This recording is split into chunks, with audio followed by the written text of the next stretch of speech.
Okay, so clearly I should have watched Part 2 of Titans East immediately after watching Part 1, since some of the complaints that I brought up in my review of Part 1 are addressed pretty much immediately as this episode starts. We get a couple of, at least implied reasons why Blood didn't try to take control of Cyborg at the same time that he took control of everybody else. First of all, over Cyborg's first couple of days with the Titans East, as a proper team member, he officially tells the other Titans that he's not coming back.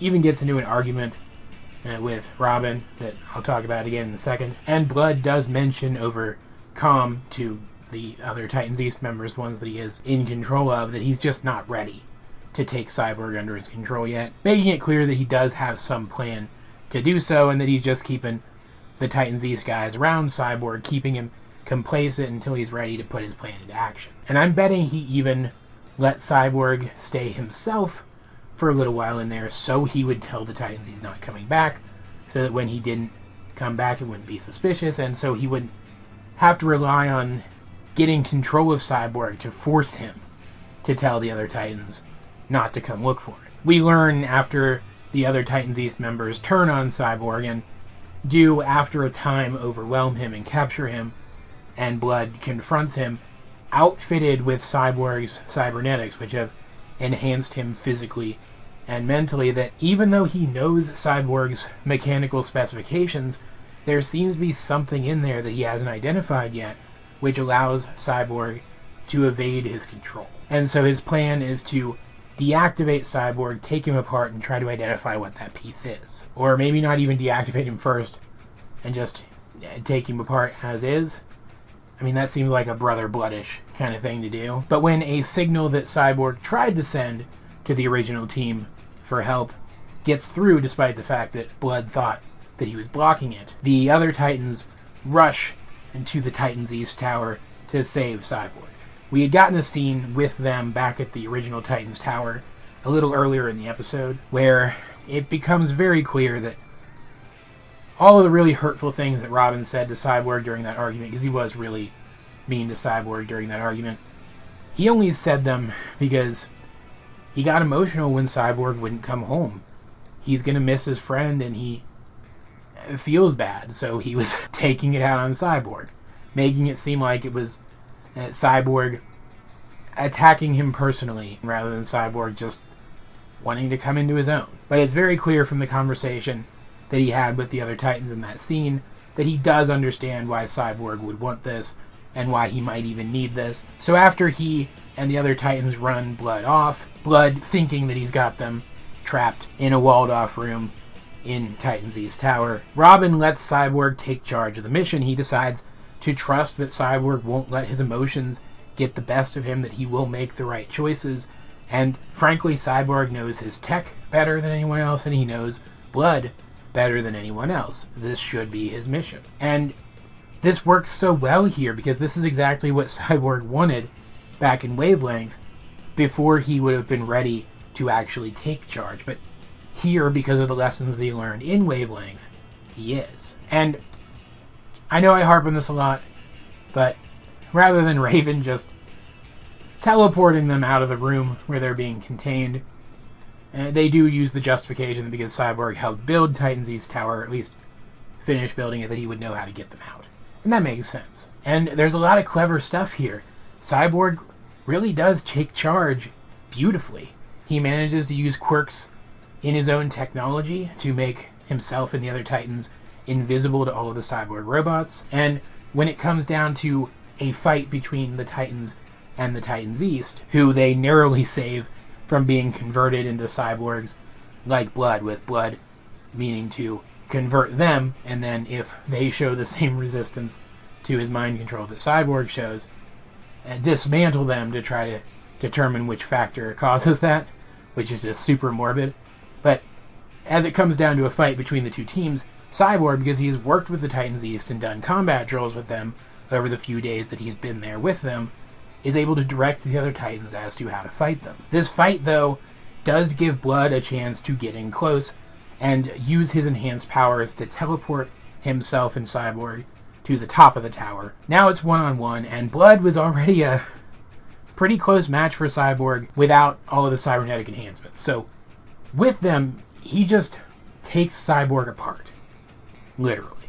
It's a really cool fight with really cool visuals. It really digs deep into the anime influences which are apparent throughout this show, feeling very much like the final fight between an anime protagonist and an anime villain, with Blood seeming so overwhelmingly strong at first. But when a combination of the Titans East and all of the cyborg robots do manage to capture the original Teen Titans, and Blood shows that he has all of them under his power, not under his control yet, but he's levitating them around. He intends to put them under his control and convert them into cyborgs so that he can literally hack their brain. Between that and Blood literally reaching into Cyborg's chest and rooting through his circuitry, looking for whichever technological factor allows Cyborg to resist his control, that allows Cyborg to realize that it's not something in the technology, that it's the human factor. It's his will, his spirit, his unwillingness to allow himself to be beaten down and broken, which prevents Blood from getting into his head. And that makes sense, because look at how much Bumblebee is like him, and look how in this episode twice she was able to almost shake Blood's control, despite the fact that his mental powers are stronger than they've ever been now. And because, as all this was going on, Blood was trying to use his mental powers to hack Cyborg's brain. That's one of the reasons why he enhanced himself with cybernetics in the first place, so that he could do that directly. Cyborg is able to reverse the flow of the hack, or something, I don't know what the actual terminology there would be, and hack into Blood's mental powers and turn the tables on him so quickly that he's overwhelmed, defeating Blood and freeing everyone from Blood's control. It's such a dynamic scene. He literally uses telekinesis to dismantle Blood's robots and use their parts to restore himself. Shields himself with telekinetic energy against Blood's attacks, and then uses his telekinesis to dissolve Blood's cybernetic arms. It's so cool, and it's so anime. And the only thing I don't like about it, aside from another thing that I'll talk about in a minute, is that powers similar to this are canon to Cyborg in the comics. He can self-repair. He does have limited energy projection abilities like that. And so I don't know why this couldn't have just been him breaking through his limits again like he has done in the past. I don't know why those powers had to come from Blood and they couldn't have been his. I guess that would have maybe made him too powerful, but it's not as if Raven and arguably Starfire aren't already, like, 2 tiers above him, at least, as he is now. But he still wins, and it's still spectacular, and he still does decide in the end to go back to his original team, leaving Bumblebee in charge of Titans East, which makes perfect sense. She is so much like Cyborg that we don't even have to know her very well to know that she would make a good leader, just as long as the others are willing to listen to her. His justification for making this choice, for going back, being that he used to think that he was missing something, and now he realizes that he's not. And I think that's fine. The only issue I have with this episode, and it is a pretty big issue the more I think about it, is that they've already done this before. There was already an entire episode about Cyborg realizing that it's the human factor which actually makes him special. Like, yeah, they stretched it out into an entire arc and brought in Blood, who's a really great comic booky villain. And yeah, they did really make it personal to Cyborg and really make this his story, but the ending, the lesson that he took away from it ends up being effectively the same lesson that he already learned in a one-off. And that just, remembering that makes the resolution to this feel lesser than it should, if that makes sense. But that's not to say this isn't a good episode. Like, visually, dynamically, in terms of Cyborg's characterization, the way his character is presented here, all of it's excellent, and it ends on a far more upbeat, optimistic note than the last season finale did, which I will say is a pleasant change. Overall, there's something not here that I feel should be here, and I can't quite put my finger on what specifically it would be. But if it were here, it would make this just perfect. It would make this as good as the previous season's finale. But again, that's not to say that this isn't good. It's still really good. It's just not as good. I know I've said this a couple times now, but I still wish Cyborg had stayed with the Titans East. I really liked his dynamic with them. Like, maybe he still makes Bumblebee the leader and it takes on a role as second of command, sort of like the role he had with the original team.